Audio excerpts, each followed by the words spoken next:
hablar de obesidad es algo que no se consideraba anteriormente una enfermedad, sino algo que era una cuestión de un estilo de vida, una forma de ser, etcétera.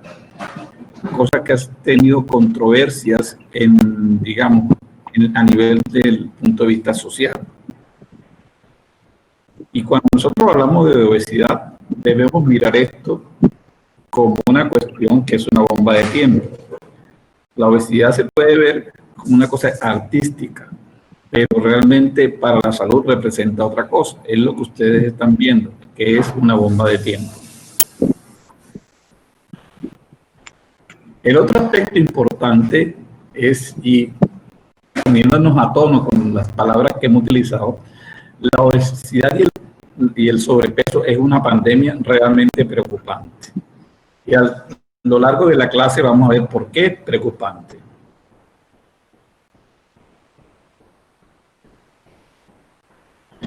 ¿Y cómo vamos a definir la obesidad? La obesidad la vamos a definir como un depósito excesivo de grasa de etiología multifactorial, donde una de las cosas que es principal es el desbalance que hay entre la ingesta de energía y el gasto de energía.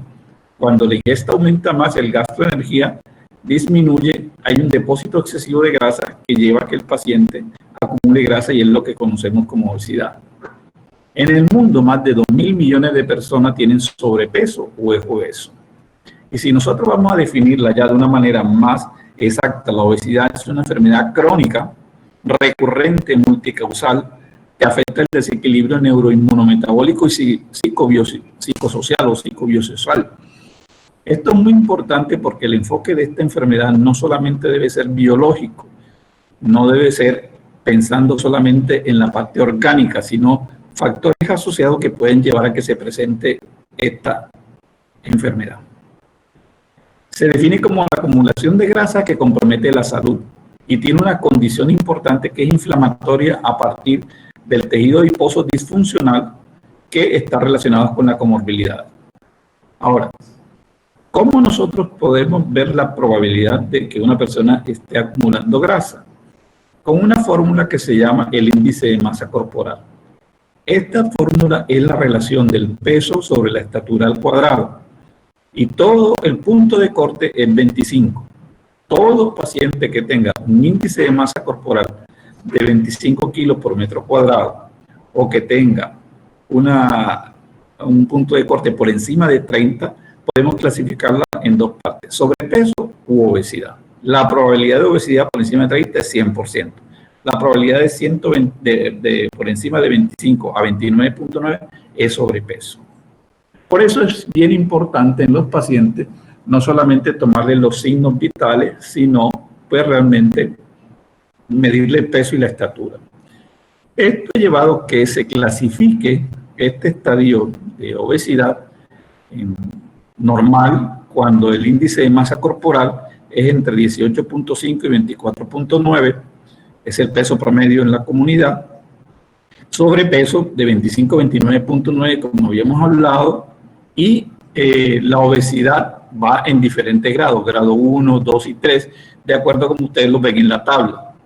La obesidad grado 3 es por encima de 40, es un riesgo muy severo. La obesidad grado 2, un riesgo severo de 35 a 39.9 y la obesidad grado 1 de 30 a 34.9. En el 2016, más de 1.900 millones de adultos mayores de 18 años tenían sobrepeso y de esos 650 millones eran obesos. Es el quinto factor de riesgo de mayor mortalidad, sobre todo en los países de medianos y altos ingresos. En el 2016, 39% de las personas adultas mayores de 18 años tenían sobrepeso y el 13% eran obesas. Y cada año mueren aproximadamente 2.8 millones de personas relacionadas con patologías con la obesidad. Ahora, en la epidemiología, nosotros vamos a ver que hay varios factores que pueden incidir sobre eso. En este estudio, desde 1975, que se han viendo la prevalencia de obesidad, vemos que ha aumentado progresivamente. Una prevalencia de 50, menos de 50 en 1 millón en 1975, ha aumentado a 350, más que todo en mujeres y hombres. O sea, ha sido ascendente. Y Colombia ocupa en Colombia ocupa el tercer lugar como factor de riesgo, solamente superado por la hipertensión y el tabaquismo. Mañana ustedes van a hablar sobre un taller de factores de riesgo y donde se debe incluir la obesidad como factor de riesgo. Ahora, la prevalencia en adultos con sobrepeso aumentó desde el 2005 a 2015 en una encuesta que se hizo en Colombia que se llama así, del 32.3% a 37.7%. Y la obesidad aumentó de 13.7% a 18.7%. Y realmente nosotros podemos decir que en Colombia más del 50% tiene sobrepeso. Y el sistema de seguridad social genera unos costos aproximadamente de 5.7 billones de pesos anuales. En la fisiopatología debemos recordar primero cuáles son los componentes del apetito. O sea, el hambre que lleva a conducir al consumo, el deseo, uno tiene una ansia de comer algo, la satisfacción, que es lo que uno trata de conseguir cuando se come algo rico. O sea, si uno tiene un deseo de comer algo, es una satisfacción, por ejemplo, primero comer una hamburguesa, una pizza, lo que ustedes quieran. Y la sensación de plenitud, que es la sensación física que da el tracto gastrointestinal. Ahora, esa saciedad lleva una retroalimentación negativa a nivel de los centros de la saciedad, del hambre, que llevan a que el paciente obviamente no ingiera más alimento. Ahora, hay un gusto que se llama el gusto hedónico, que es la sensación experimentada por el placer al contacto con la comida, que puede ser visual. Nosotros vemos una comida apetitosa y esa comida apetitosa podemos desearla y ahí comienza a aumentar el apetito. O un consumo prospectivo cuando se siente un individuo que le gustaría comer, o sea, cuando siente un deseo, yo quiero comer tal cosa. Ahora, la regulación de esto está dada por una balanza sobre lo que llaman la homeostática y el apetito hedónico, que tiene dos sistemas. Un sistema biológico regulado por hormonas peptídicas que ya pueden inducir el hambre o la saciedad, que tiene que ver con el gasto de energía. Ese equilibrio es lo que nos mantiene con un peso normal, pero ganamos de peso si ese gasto de energía disminuye y perdemos peso si ese gasto de energía se incrementa a través de actividad física o el metabolismo. Ahora, estos mecanismos tienen que ver con la recompensa en los comportamientos que nosotros tenemos. Por ejemplo, los más primitivos que tenemos como recompensa son la alimentación y la actividad sexual mediante un placer. Pero esto no es algo que funciona así etéreamente.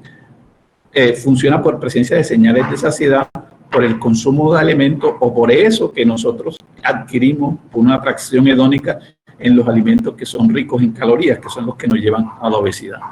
Y aquí tenemos que hablar un poquito de la regulación central del apetito que está dada en el hipotálamo y la relación que hay con otros centros como el núcleo accumbens y la amígdala y la corteza cerebral. Allí en esos centros van a actuar sustancias que tienen que ver con el apetito o con el hambre, donde actúan la lectina, la grelina, efectos que tienen que ver con la melanocortina, con los inhibidores de GLP-1, la colecistoquinina, que van a aumentar o disminuir el apetito. Ese sistema hormonal intestinal que se secreta, por ejemplo, para inhibir el hambre o dar la sensación de saciedad, tenemos, por ejemplo, el GLP-1 y la colecistoquinina, y en el hambre, que produce o estimula el hambre, que es la grelina. Estos inciden sobre los centros del apetito y es donde se lleva el equilibrio para que la persona sienta hambre y tenga la sensación de saciedad. Esos son transmitidos a través de vías aferentes vagales y en el tallo cerebral. Ahora, el sistema hedónico está dado por factores homeostáticos, metabólicos o de placer, emocionales exactamente. Cuando uno satisface algo de comer, si quiere una pizza, quiere un sancocho, etcétera, como ustedes ven, esa sensación de placer de comer, obviamente también nos va a inhibir el deseo del hambre. Y allí aquí están involucradas diferentes áreas de la corteza. Ahora, la regulación hipotalámica integra varias señales por núcleos hipotalámicos que están involucrados, y ahí es donde hay involucra diferentes tipos de hormonas donde tiene efecto el neuropéptido Y, el péptido propio de la melanocortina, que tiene que ver con la saciedad, neuropéptido D, que tiene que ver con el hambre, y que está relacionado, digamos, como los que se llaman neuropéptidos orexígenos, que son las señales de hambre, son el neuropéptido Y y el péptido relacionado o agouti. Esos péptidos a nivel central son estimulados por la grelina, que acuérdense que se produce a nivel del aparato gastrointestinal en el estómago.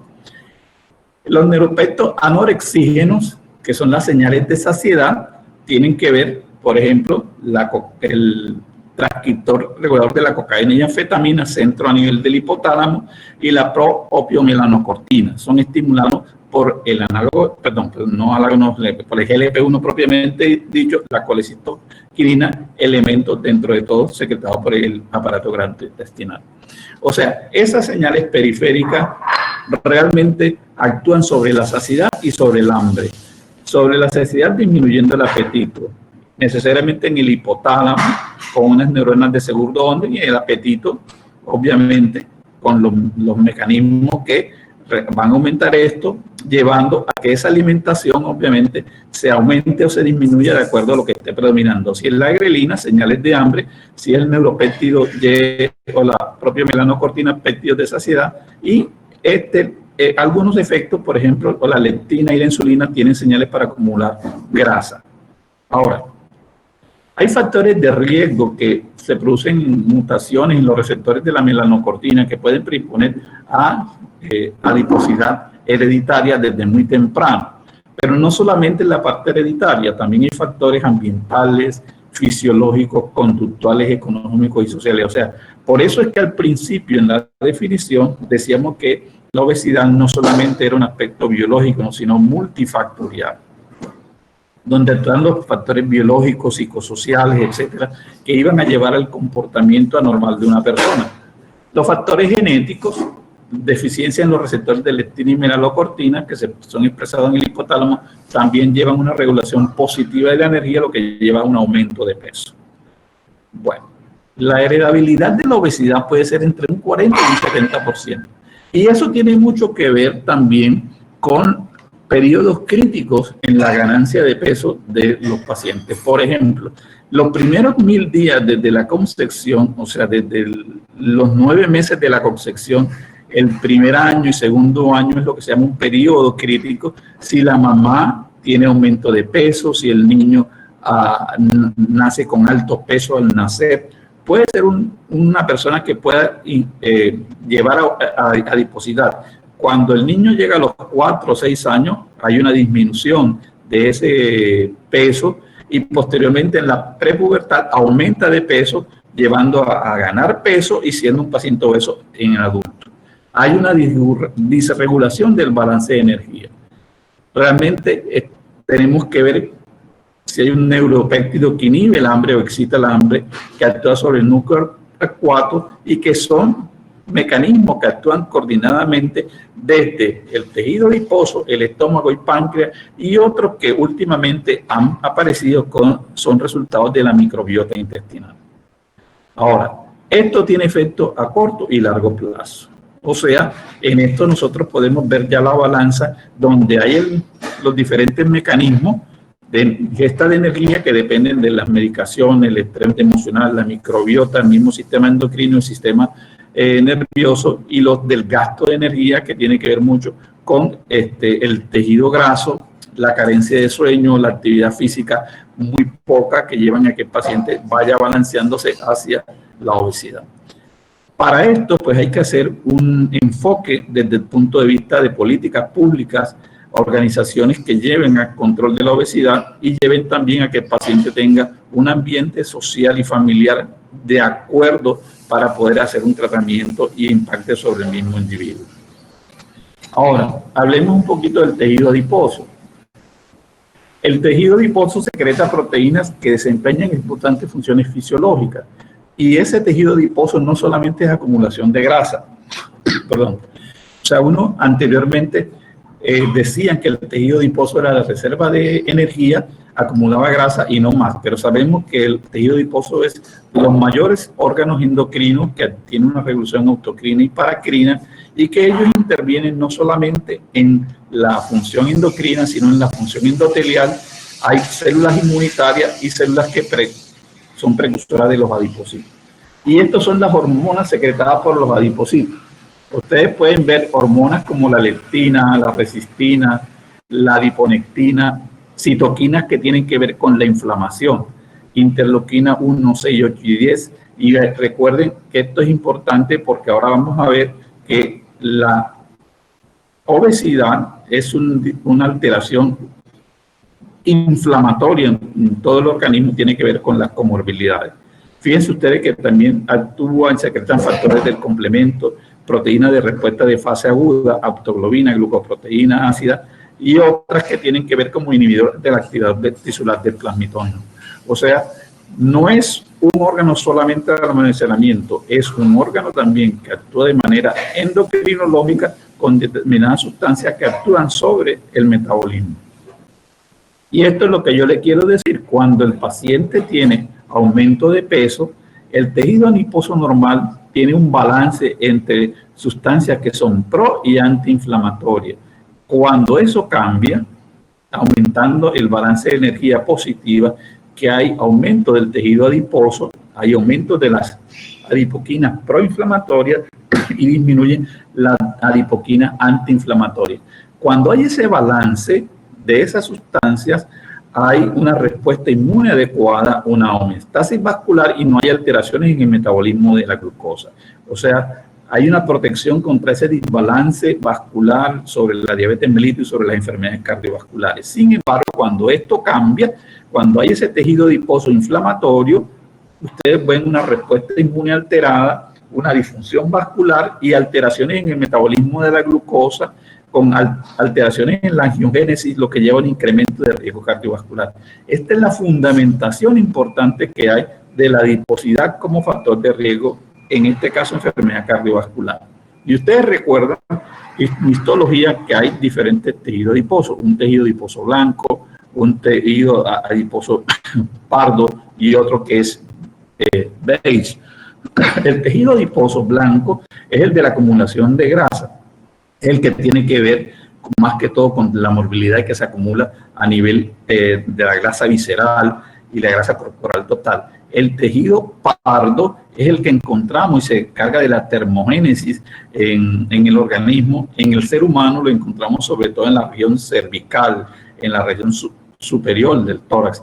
Cuando nosotros tratamos y hacemos ejercicios, actividad física adecuada, predomina este tejido pardo en algunos sitios y llegamos a que haga un desbalance, haya un balance adecuado. Pero cuando hay adiposidad, este tejido pardo se va perdiendo y va predominando el tejido adiposo blanco, que es el que está relacionado con todos estos fenómenos proinflamatorios y aumentan la morbilidad.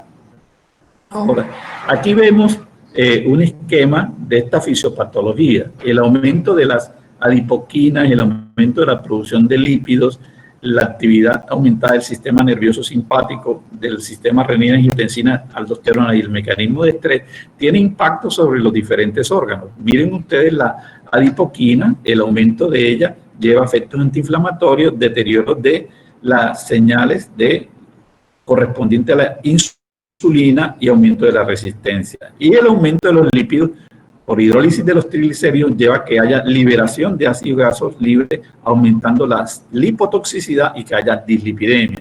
Y las actividades aumentadas del sistema nervioso simpático llevan a aumento de la presión arterial sistémica y pulmonar. Y otra cosa que impacta en este aspecto es la actividad aumentada del sistema renina-aldosterona. Y el mecanismo de estrés por aumento de peso lleva que la grasa comprime el riñón, que la grasa comprime el tejido faríngeo, el tejido blando faríngeo que está alrededor de la garganta, aumento de la carga de las articulaciones y aumento de la presión intraabdominal. ¿Qué impacto tiene todo eso? Entonces ustedes pueden ver que ese aumento de la resistencia a la insulina lleva a resistencia lleva a hiperinsulinemia y termina teniendo el paciente diabetes mellitus. La lipotoxicidad lleva alteraciones a nivel del hígado, llevando a hígado graso no alcohólico, a esteatohepatitis y finalizando en cirrosis. Y la dislipidemia puede llevar a enfermedad coronaria, que esto nos puede llevar a las complicaciones que son como la falla cardíaca, el accidente cerebrovascular y la falla renal. Y en la parte mecánica puede usted ver la compresión renal, que puede llevar a hipertensión, la compresión a nivel del aparato respiratorio superior, que puede llevar a apnea del sueño, el mecanismo sobre las articulaciones lleva a osteoartritis y el aumento de la presión intraabdominal lleva a reflujo gastroesofágico, a esófago de Barrett, que es una enfermedad precancerosa, y al esófago adenocarcinoma esofágico. O sea, fíjense ustedes, la gran cantidad de patologías que puede ser consecuencia de tener una obesidad. Ahora, es importante cuando uno tiene un paciente obeso saber cuál es la cronología o factores que desencadenan la obesidad, cuáles son los hábitos de vida de la paciente, cuáles son la respuesta a los tratamientos que ha tenido, qué impacto psicológico tiene y qué complicaciones están asociadas. ¿Por qué? En este aspecto, muchos pacientes no les gusta que les hablen sobre el peso corporal. Y muchas veces nosotros no podemos, o los pacientes son muy sensibles a que uno le diga que el paciente es obeso. A veces es mejor, obviamente, no tratarlos con suavidad en el sentido, en un buen sentido, sino a veces pedirle hasta permiso, decirle, usted quiere que hablemos de su peso, usted cree, ¿por qué cree que ha aumentado de peso? O sea, preguntas que de pronto hay personas demasiado sensibles que se hieren si uno le dice que es obeso. Pero es una condición, una enfermedad ya crónica, que uno debe educar a sus pacientes para saber qué es lo que le ha llevado a esos aspectos. Ahora, en eso debemos nosotros analizar cuál es la anamnesis que tenemos nosotros en el paciente, y por eso la pregunta importante, ¿cuáles son los detalles cronológicos de la ganancia de peso? ¿Cuál es el peso máximo que ha tenido el paciente en su vida? ¿Cuáles son los intentos que ha llevado para reducir de peso? ¿Y cuáles son los patrones de alimentación y ejercicio que tiene el paciente? Esto es importante, ¿por qué? Porque eso nos va a llevar a nosotros a plantear cuál es la estrategia para tratar al paciente. Esto está incluido siempre en todas las guías para el manejo de obesidad, tanto de la Asociación Colombiana de Endocrinología como en las de la Asociación Americana y Europea. Perdón un momentito. Ya.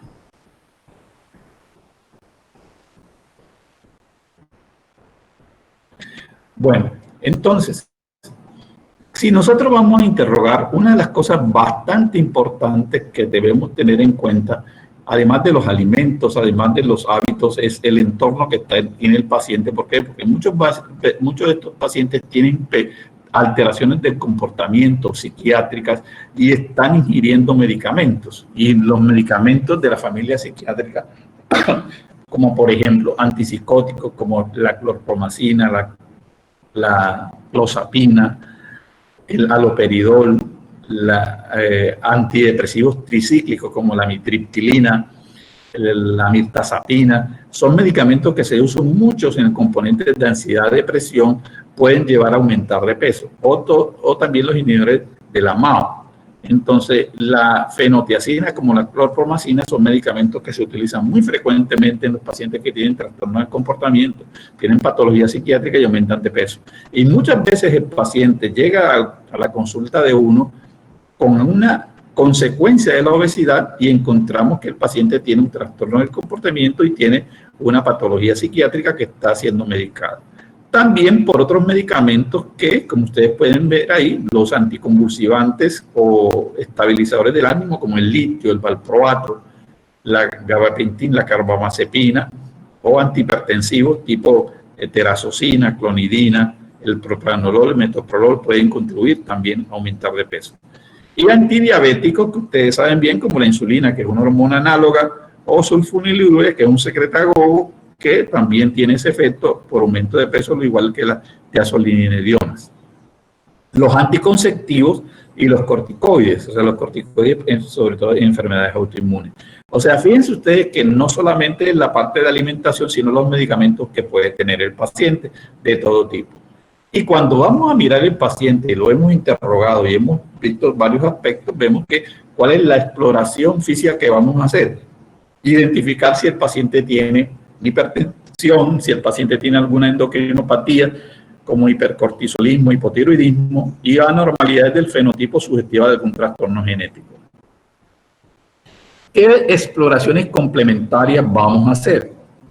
Tenemos que hacer una valoración hormonal. Ya hemos dicho que el hipotiroidismo puede asociarse a aumento de peso, el hipercortisolismo. Debemos hacer una supresión nocturna con dexametasona o determinación del cortisol libre en orina 24 horas. Esto si el paciente nos tiene o nos orienta a pensar que tiene un trastorno hormonal, no en todos los pacientes. El hiperandrogenismo, que es el aumento de la testosterona, debemos medirlo, y eso se ve muchas veces, por ejemplo, en mujeres que tienen hirsutismo, que vemos que tienen además y se asocian con un síndrome de ovarios poliquísticos, que ustedes saben muy bien que también se está relacionado muchas veces con insulinoresistencia. El hipotiroidismo, hacer una TSH basal y hacerle una valoración de los otros aparatos que nosotros hemos dicho comprometidos, valoración cardiovascular, respiratoria y osteoarticular. Entonces, ¿cómo vamos nosotros a hacer el diagnóstico? Debemos calcular el índice de masa corporal. Y el índice de masa corporal es lo que da una probabilidad de tener acumulación de grasa exagerada, que es lo que nos define exactamente qué es la obesidad. Y el aumento de porcentaje de grasa por encima de 35 en mujeres y más de 25 en el hombre nos define obesidad. Y en la distribución de esa grasa corporal es muy importante saber que la obesidad visceral es la que está más relacionada con el componente cardiometabólico. Ahora, nosotros en los pacientes, todo adulto debe ser examinado anualmente usando el índice de masa corporal. O sea, una balanza lo tiene uno en la casa, puede enseñar a su paciente a hacer medidas. Nosotros en el consultorio, en los chequeos anuales de pacientes que son sanos, hacemos medición y talla y miramos cómo se va comportando su peso y vemos que el punto de corte es de 25 kilogramos. Otras medidas que nosotros podemos utilizar en estos pacientes es tratar de determinar la composición corporal. ¿Por qué? Porque, como dijimos anteriormente, muchos pacientes tienen un índice de masa corporal que no va proporcional con la adiposidad aumentada. Y es por eso que se utilizan medidas como la impedanciometría, la atletismografía, el TAC, la resonancia, para medir el porcentaje de grasa. Pero cuando nosotros vemos la aplicación clínica en estos casos, pues realmente el costo-beneficio es bastante alto. O sea, nosotros debemos tratar de medir por otras maneras indirectas la composición corporal. Existe la impedanciometría bioeléctrica. Hay impedanciómetros que se utilizan en centros de consulta de obesidad, centros endocrinológicos, pues realmente que nos dan el porcentaje de grasa visceral, corporal, muscular, etcétera, y nos puede a nosotros dar una indicación más exacta del estado del paciente. Sin embargo, pues no en toda parte hay un sitio como esto. Hay unas balanzas que también existe que nos pueden dar por impedanciometría con una manera mucho más elemental esta composición corporal y nos puede ayudar mucho. Y un aspecto importante en la composición corporal es la grasa visceral. La grasa visceral debe ser hasta del 9%. Una grasa visceral por encima del 9% nos habla de una acumulación excesiva en el abdomen. Y la grasa corporal total que habíamos hablado de 35% en el hombre y 35% en la mujer y 25% en el hombre. Otros son la densitometría, que es poco la utilidad práctica en la clínica, el pesaje dentro del agua. Esto es en centros de referencia, no es para medición en la consulta externa que nosotros podríamos hacer. Ahora, métodos de imágenes, la DEXA, que es la densitometría o la resonancia, el costo es mucho mayor para la utilidad que nosotros podemos utilizar. Solamente se hace, digamos, cuando uno quiere investigar patologías muy exactas. Ahora, el otro aspecto es la circunferencia abdominal. El índice de masa corporal por encima de 35, perdón, por encima de 30, no de 35 el error. Y lo otro, en un hombre, medir la circunferencia abdominal, que debe ser por debajo de 94. Cuando tenemos nosotros por encima de 94, debemos sospechar el compromiso visceral, y en mujeres por encima de 80. Y hablamos de una obesidad abdominal. Ahora, teniendo ya todo este conjunto de elementos para hacer diagnósticos, vamos a proceder al tratamiento. Hay otros elementos antes de entrar al tratamiento que se pueden utilizar, que utilizan, por ejemplo, la medición de pliegue cutáneo para medir un dato aproximado de la grasa corporal. Probablemente, dentro de lo que estamos haciendo en el hospital, vamos a crear una clínica de obesidad que va a estar en beneficio de los pacientes y también para aprendizaje de ustedes, los de pregrado y posgrado. Y podemos ahí tratar de identificar a nuestra población. En el tratamiento, ¿qué es lo que tenemos que tratar? Ustedes miran esta pirámide. La base fundamental es la modificación del estilo de vida. O sea, cuando nosotros vamos a modificar el estilo de vida, no es decirle al paciente haga dieta, deje de comer, sino que la dieta sea saludable y el ejercicio sea parte de este tratamiento, pero acorde a las condiciones físicas del paciente. Si ustedes tienen un paciente obeso que tiene un impacto sobre las articulaciones y no puede caminar, obviamente no lo van a poner a caminar. Pero si el paciente es un paciente obeso que tiene sus facultades adecuadas, el ejercicio tiene que ser prescrito en el paciente. ¿Y cómo vamos a prescribir el ejercicio? El ejercicio se prescribe principalmente en tiempo, cuando nosotros tenemos 150 minutos semanales, que podemos empezar con 30 minutos diarios durante 5 días o disminuir los días en 4 días y aumentar el tiempo. ¿Qué tipo de ejercicio vamos a hacer? Un ejercicio aeróbico que nos lleve a consumir más energía de la que estamos ingiriendo y combinado con ejercicios de fuerza. ¿Y por qué ejercicios de fuerza? Uno de los aspectos que ayuda mucho a mejorar la sensibilidad de la insulina y a disminuir el peso es mantener la masa muscular normal. O sea, nosotros con los ejercicios de fuerza estamos garantizando que la sensibilidad de insulina mejore, que la presión arterial sea adecuada y que también baje de peso. Entonces vamos a ir combinando ejercicios de fuerza y ejercicios aeróbicos. Y la dieta siempre tiene que ser un balance más negativo con lo que se está ingiriendo. Tiene que ser una dieta aproximadamente que uno calcula de un balance negativo de 500 kilocalorías, menos de lo que el paciente vaya ingiriendo, porque no va a ser una dieta de no comer, no. Cuando hablamos de dieta, significa que nosotros tenemos que balancear la proporción de carbohidratos, proteínas y lípidos, dando un porcentaje importante a la aparición de proteínas que no combinadas, que sean, por ejemplo, carnes blancas y carnes rojas, un carbohidrato por alimentación, comer mucha fruta y verdura que lleve a poder asociar a obtener las calorías necesarias. Todo esto tiene que ser individualizado. ¿Por quién? Por nosotros los médicos, con manejo con la nutricionista. Es la parte importante. Generalmente la modificación del estilo de vida y el ejercicio en un paciente que tiene, que tiene obesidad no alcanza a reducir de 3 al 5%. O sea, el impacto es importante, pero no suficiente cuando tenemos un paciente obeso. Y es ahí donde vamos a recurrir entonces a la farmacoterapia.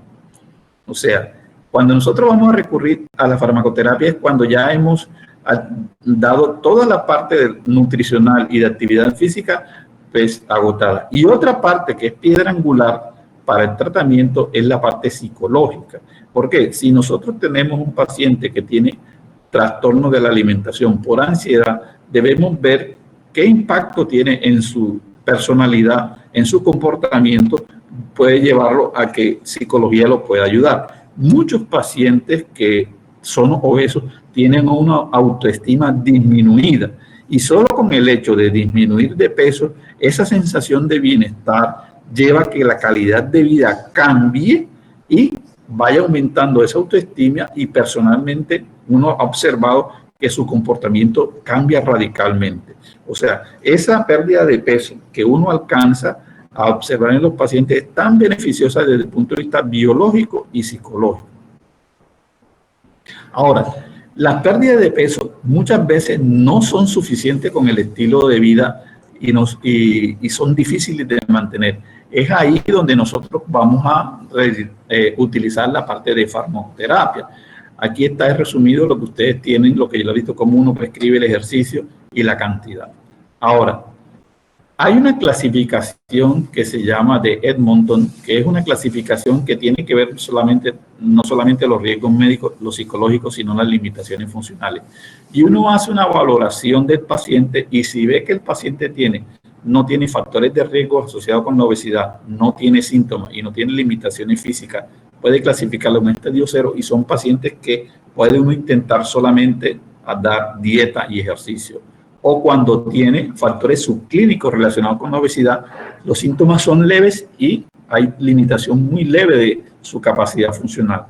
Pero cuando el paciente ya tiene comorbilidades asociadas, cuando tiene síntomas asociados a la obesidad y tiene limitaciones moderadas a severas, el tratamiento tiene que ser con fármacos.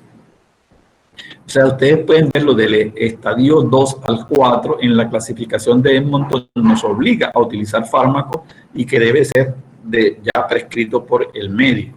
Ahora, ¿cuál es el objetivo?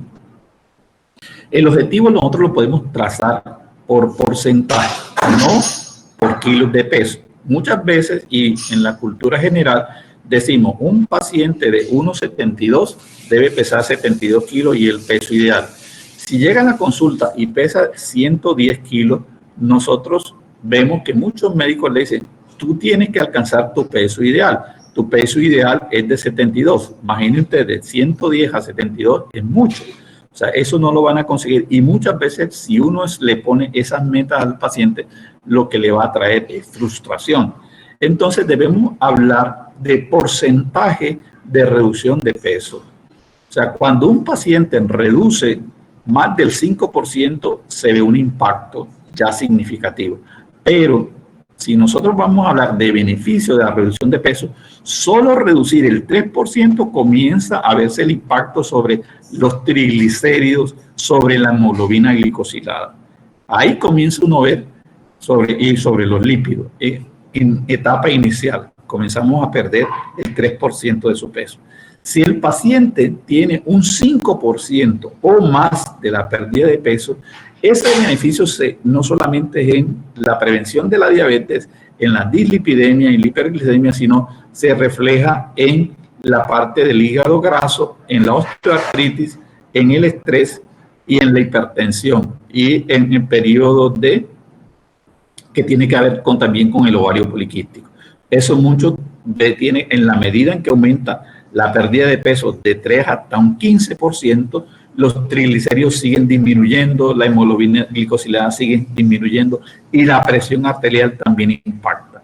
Cuando el paciente pierde más de un 10% de su peso, tiene impacto sobre apnea del sueño, que es una de las complicaciones. Y ustedes pueden ver cómo, por ejemplo, si ese paciente de 110 kilos pierde 11 kilos, el impacto es bastante importante. Si pierde 6 kilos, el 5%, vamos viendo el beneficio que hay. O sea, uno no puede decirle al paciente que tiene que llegar a una meta en kilos, sino por porcentaje. Son metas que son progresivas. Y el tratamiento de la diabetes crónica, de la obesidad es crónico. Es un tratamiento que es permanente. Ahora, aquí vemos este esquema donde vemos los pacientes que tienen sobrepeso y los pacientes que tienen obesidad. Un paciente que tenga sobrepeso, lo que vamos a hacer cambios del estilo de vida. Pero si ese paciente tiene obesidad y no tiene una complicación relacionada con la obesidad, el hecho de tener más de 30 obliga a que el paciente tenga además de hacer cambio del estilo de vida, agregar medicación. Si el paciente tiene sobrepeso y una complicación leve o moderada y tiene una obesidad fase 1, le damos cambio del estilo de vida y medicación, como igual que está de acuerdo con la parte de la clasificación de Edmonton. Y si tiene obesidad con una complicación relacionada leve o moderada, también hacemos cambio del estilo de vida y medicación. Ahora, si ya es una obesidad y tiene complicaciones más severas, iniciamos con cambio del estilo de vida, medicación y considerar si las complicaciones son graves, la cirugía. El tipo de cirugía es la cirugía bariátrica. Igual sucede con el paciente que tiene que ir en sobrepeso. Un paciente que tiene sobrepeso y tiene una complicación grave, 2 o más complicaciones graves, no debemos nosotros pensar que por sobrepeso solamente tiene cambio en el estilo de vida, sino inmediatamente agregar medicamentos. Las guías colombianas dicen, paciente con complicación grave se tratan y tiene sobrepeso con índice de masa corporal de 27, se trata con cambio del estilo de vida y medicación, o de 30 para arriba. Todos los pacientes que tengan menos de 27, obviamente, solamente se tratan con tratamiento no farmacológico. Es lo que ustedes ven en este resumen que les muestro en esta diapositiva. Ahora, la terapia farmacológica tiene 2 componentes. Los medicamentos que se controlan el hambre o que disminuyen la absorción de elementos en el aparato gastrointestinal. Y los que controlan el hambre, que tienen acción sobre el efecto sobre el sistema nervioso y el aparato gastrointestinal, tenemos la pentermina topiramato, el liraglutida, lorcaserin, el bupropión, naltrexona. En Colombia solamente de eso ha aprobado el liraglutida. Próximamente vendrá probablemente el bupropión, naltrexona. Y la alteración de la absorción es el otro medicamento aprobado en Colombia que tiene efecto local. Ese defecto local es el orlistat, que generalmente es la primera etapa que se empieza en los pacientes y la acción de ella es inhibición de las lipasas pancreáticas y gástricas para disminuir la absorción de la grasa en el tracto gastrointestinal. La dosis es de 120 miligramos 3 veces al día con cada comida que tenga grasa, pero tiene un efecto importante secundario, que es la urgencia fecal, esa es aceitosis y incontinencia fecal. Muchos pacientes que comienzan a tomar esto no controlan su deseo de comer grasa y cuando comen grasa y toman esta medicación se hacen deposiciones caminando espontáneamente.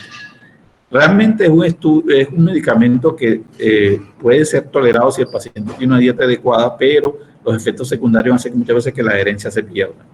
La reducción en los estudios fue una pérdida de 5.8 kilogramos en promedio. El estudio SENDO es un estudio que es un doble ciego a 4 años, que se hizo más de 3.300 pacientes, en pacientes que tienen un índice de masa corporal por encima de 30 o tenían una tolerancia a la glucosa normal o alterada. Se comparó con placebo y los resultados fueron que mejoraban el paciente con una disminución en el peso corporal, inicialmente en el primer año, pero posteriormente a los 4 años la reducción de pesos fue disminuida, pero a pesar de que era significativa con el placebo. La mejoría en la evolución a intolerancia a la glucosa y diabetes también fue importante en los pacientes que tenían obesidad. Sin embargo, no es un mecanismo que pueda, por lo mismo que nosotros estamos diciendo que la obesidad es una obesidad que es un tratamiento crónico, muchas veces afecta la evolución en el tratamiento. Perdón. Un momentito.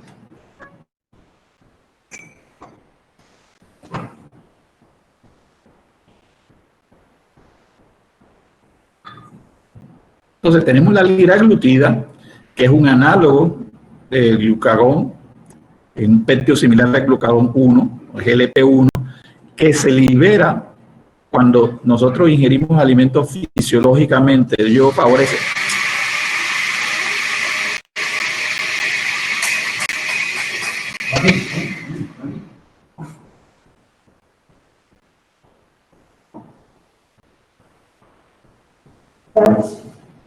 Ello se aumenta normalmente fisiológicamente cuando el paciente ingiere alimentos para estimular la secreción de insulina. Cuando nosotros la aplicamos exógenamente, vamos a favorecer la sensación de saciedad con una dosis progresiva de 0.6 miligramos cada semana hasta llegar a una dosis terapéutica de 3 miligramos. O sea, si cada semana nosotros vamos aumentando la dosis de 0.6, a la 5ª semana llegamos a la dosis de 3 miligramos. Es un medicamento que está aprobado también para utilizarse en diabetes mellitus, pero la dosis para diabetes mellitus es de 1.8 miligramos. Los beneficios se demostraron con estudios que tenían 3 miligramos, pero tiene efectos adversos, en cuales se presentan al principio del tratamiento. Por eso es que se va titulando desde la dosis menor a la dosis mayor, 0.6, los efectos son náuseas, vómitos, diarrea, estreñimiento, dispepsia y dolor abdominal. No en todos los pacientes. Y en la medida que va pasando las semanas, se va disminuyendo los efectos secundarios. Estos efectos secundarios desaparecen generalmente entre la cuarta y sexta semana. Un aspecto importante es tener a los pacientes que no se debe dar en pacientes que han tenido familiares con carcinoma medular de tiroides o síndrome de endocrinopatía múltiple tipo 2 o en pacientes que han tenido pancreatitis. En pacientes embarazadas no se debe dar. Esto está demostrado, el beneficio del liraglutide en estudios, por ejemplo, con el estudio SCALE, que fue en los estudios de pivotales o de base para la aprobación. Por ejemplo, un estudio que se comparó la dosis de liraglutide subcutánea de 3 miligramos con 1.8, que era la dosis de diabetes y placebo. Y se demostró que la dosis para reducción de peso a un año era más importante la de 3 miligramos. Y la dosis del cambio, fíjense ustedes en semana, a las 56 semanas, la diferencia que hay con 1.8 y con placebo. Ahora, por eso fue aprobado para obesidad. Y en un estudio doble ciego de 3.700 pacientes sin diabetes, o sea, no había diabetes con índice de masa corporal de 30 o de 27 con alteraciones importantes como hipertensión y dislipidemia, hubo una reducción comparando liraglutide con placebo de bastante importancia. ¿Y qué aspecto importante debemos destacar, además de la reducción de peso? El liraglutide en pacientes que no son diabéticos y que eran obesos, la progresión hacia diabetes disminuyó de manera significativa con relación a la población que podía predisponer. Y fíjense ustedes el porcentaje que hay de prediabetes en pacientes que recibieron placebo y que recibieron liraglutide. El porcentaje de peso fue bastante importante a las 56 semanas. Y miren ustedes el porcentaje de reducción de más del 5% de peso se logró en el 63%, de más del 10% del peso en 33% y un 14% se redujo más de 14%. Yo les puedo decir, en la práctica clínica, los grupos de pacientes de nuestra población incluso bajan más del 15%, llegan hasta el 20% de reducción de peso corporal en un periodo de 6 hasta un año. Otros medicamentos que no están autorizados en Colombia, como les dije, la naltrexona de liberación sostenida y bupropión, la fentermina extendida con topiramato. Muchas veces tratan de combinar el topiramato con medicamentos porque es un medicamento que se utiliza en psiquiatría, pero no se debe hacer.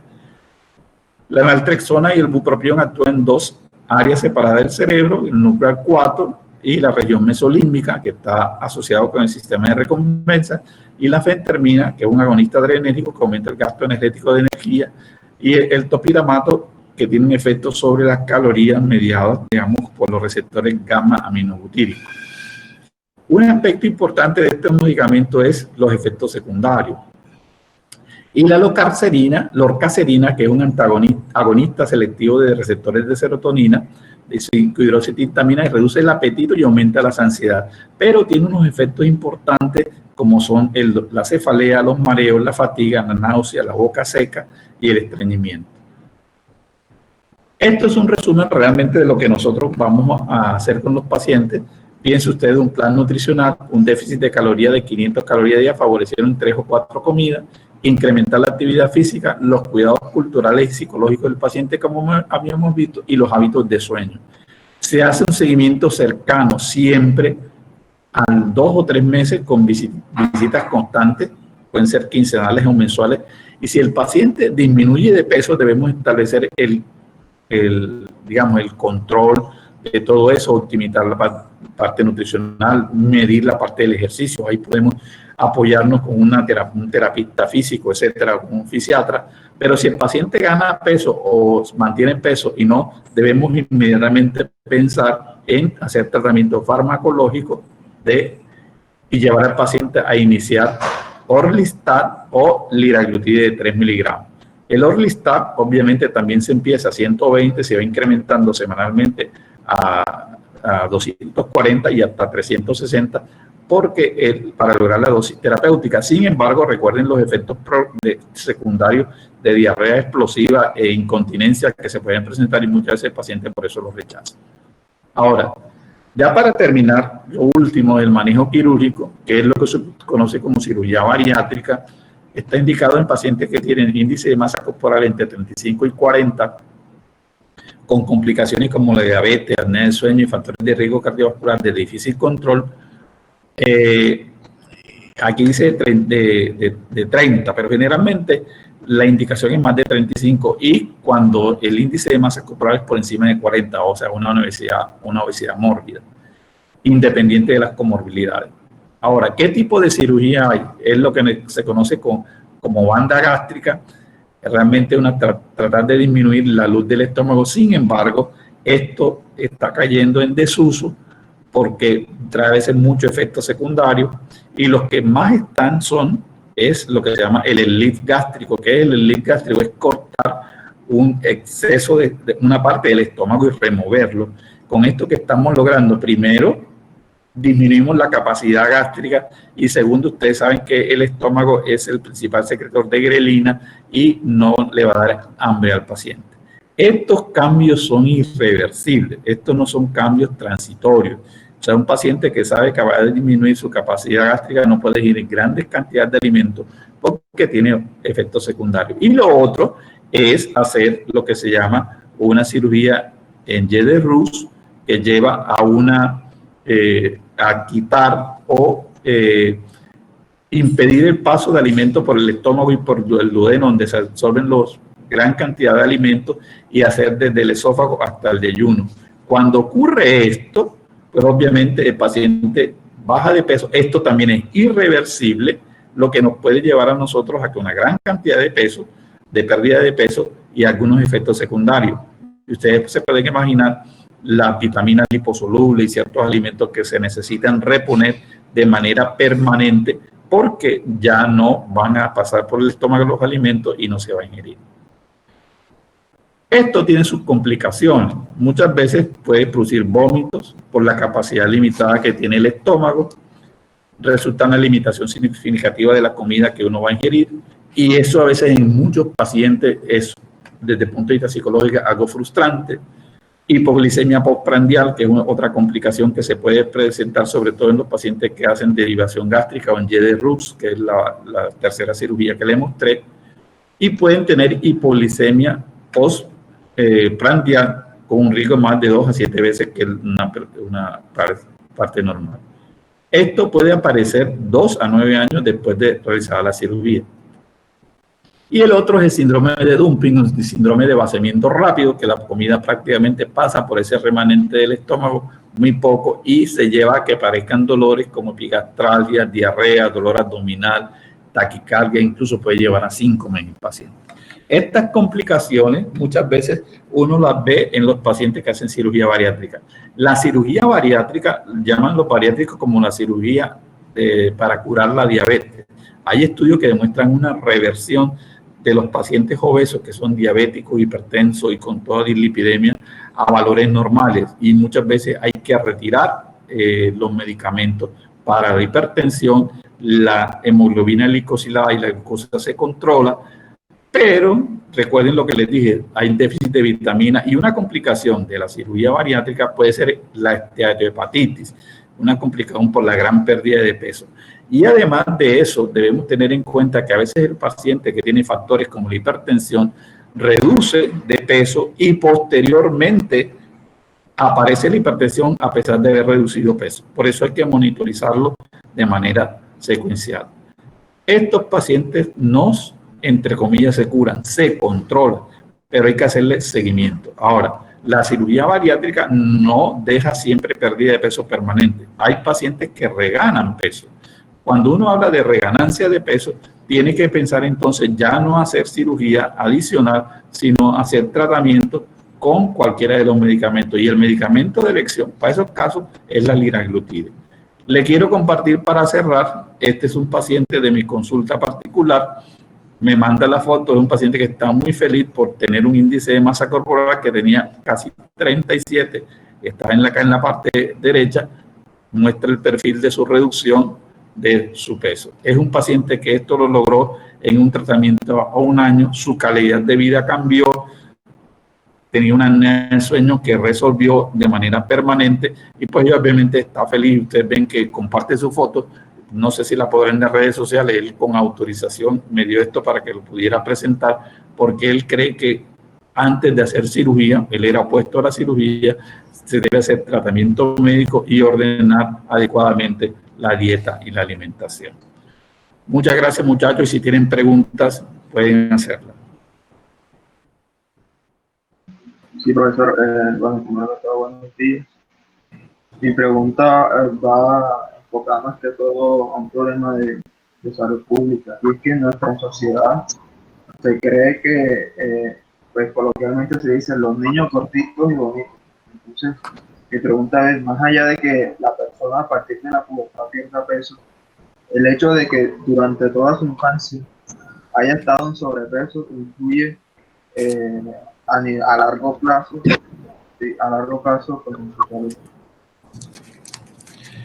Indudablemente que sí. O sea, yo les mostré una diapositiva donde veían ustedes cómo desde la infancia, la, desde la parte de, desde la concepción, si la madre era una madre que tenía sobrepeso, una madre que tenía un producto aumentado de peso, un niño que nace de peso y durante su infancia va aumentando su tejido graso, cuando llega a los 6 7 años disminuye de peso, hace lo que llaman el enflaquecimiento, pero en la parte prepuberal y en la pubertad pueden aumentar de peso y ser los obesos del futuro. O sea, el éxito de estos pacientes es que uno desde la infancia los intervenga.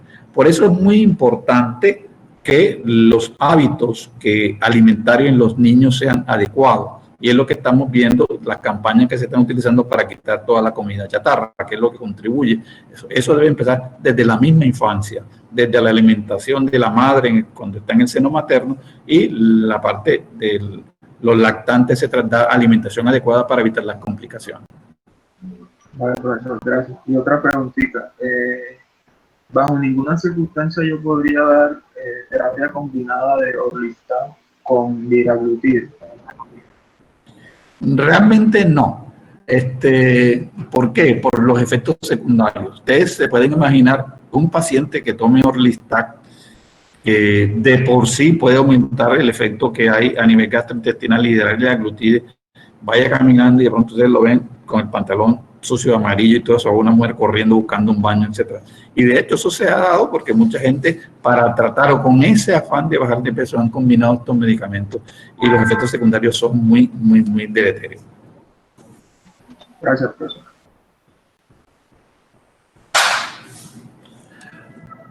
Profe, una pregunta. Bien.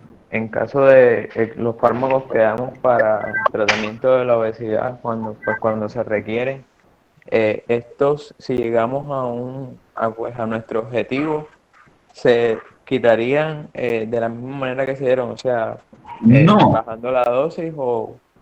no, bueno, les voy a decir, o sea, si el paciente tiene un índice de masa corporal por encima de 30, ¿por qué se beneficia? Porque el beneficio no solamente es en la reducción de peso, sino en el cambio de la composición corporal. Y eso es lo que tiene, por ejemplo, tiene liraglutide. Ella tiene que bajar de peso.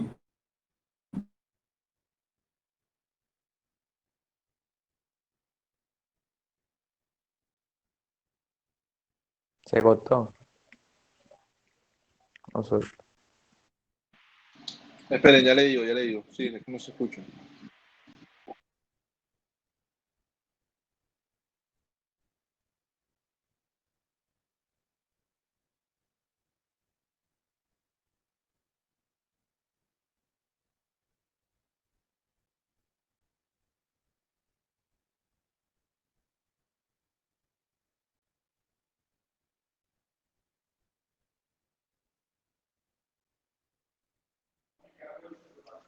Un momentito que se le acabó la batería, así que ya dice. Cámbiense ahí. Listo.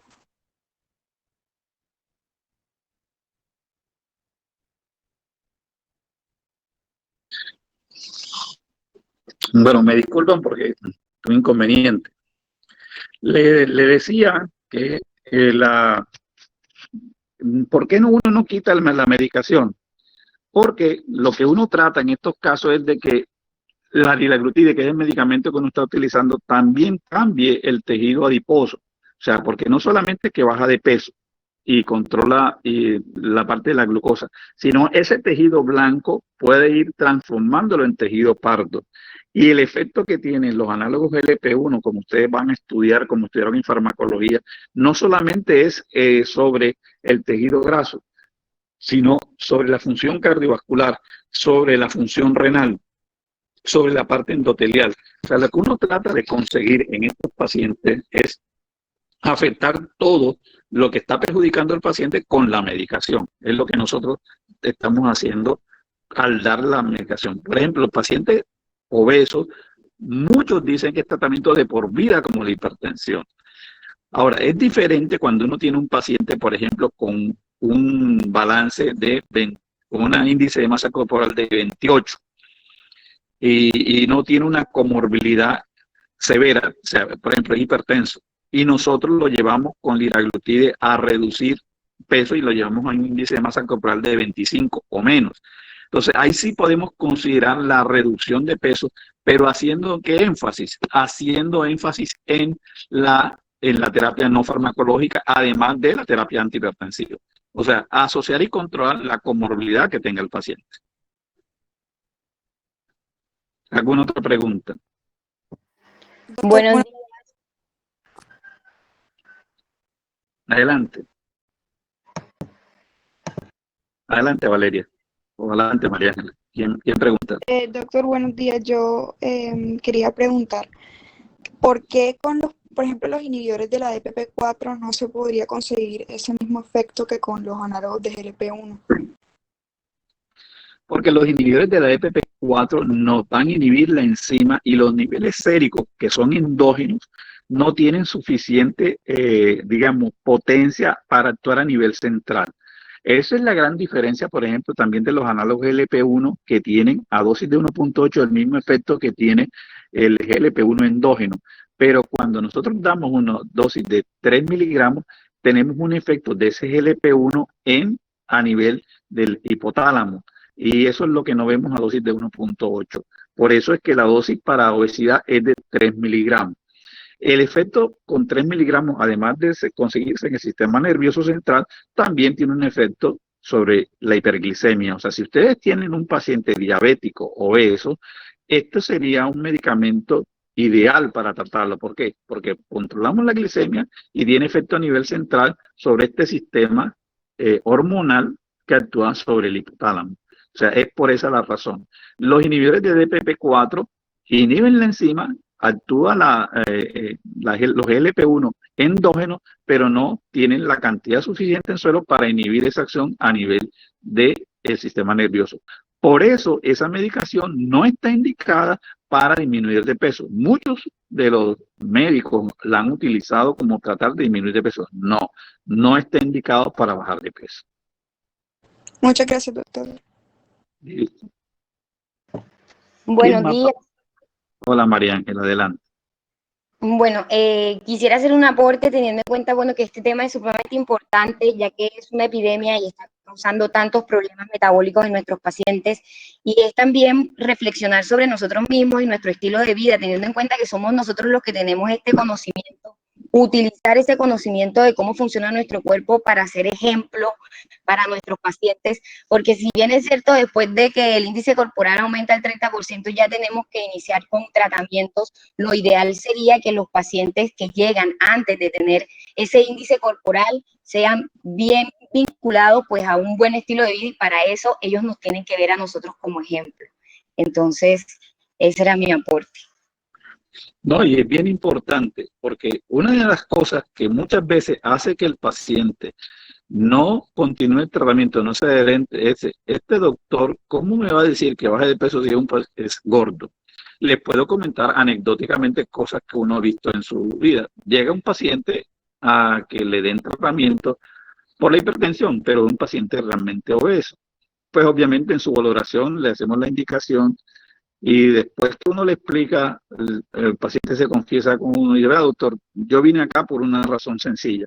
Yo tenía un doctor Y yo fui a donde él y me dijo que tenía que bajar de peso. Pero era un doctor que era tan gordo que decía, bueno, este doctor, ¿cómo me va a mandar de peso y por qué no baja de peso? Y dentro de la consulta, el doctor le pidió permiso al paciente para salir un momento y regresó. Y él me dijo, el doctor había salido a fumarse un cigarrillo. O sea, los pacientes tienen una sensibilidad bastante grande sobre lo que uno le está diciendo y debe hacer. Entonces, por eso es muy importante uno ser ejemplo. Si usted no hace ejercicio, usted no puede saber cuál es el beneficio del ejercicio. Si usted no hace dieta, no puede hacer ejercicio. Obviamente, todo tiene que ver con la parte del desarrollo y la constitución de cada uno. Probablemente a una generación nuestra no nos insistieron mucho en la importancia de la dieta y ejercicio. Ustedes que están empezando tienen que tener presente siempre que la dieta y el ejercicio es fundamental, no solamente para su salud y lo que ustedes van a hacer como médicos, sino para ser un ejemplo para toda la sociedad. Y esto es realmente un problema bastante grave, como ustedes lo han dicho, porque miren ustedes, ahora en esta pandemia de coronavirus, un factor de riesgo importante para complicaciones es la presencia de obesidad. Y ustedes lo han visto, la diabetes, la hipertensión y la obesidad. ¿Por qué? Además que la obesidad tiene impacto sobre el funcionamiento a nivel pulmonar, que restringe la expansividad de los pulmones, la apnea del sueño, lleva hipoxemia, pues también en los pacientes que hacen coronavirus grave, la intubación es mucho más difícil y el sostenimiento en un ventilador es más complicado. Y si ustedes analizan la mortalidad, el trío de hipertensión, obesidad y diabetes es lo que está predominando. O sea, son cosas que uno debe tener en cuenta para tratar de corregir la obesidad. Y no solamente, eso obviamente es lo coronavirus lo que está de moda, pero en todas las complicaciones cardiovasculares, respiratorias, etcétera, la obesidad es algo que uno tiene que tener siempre presente y tratar. Y es lo que bien ustedes dicen, uno tiene que no solamente predicar, sino practicar.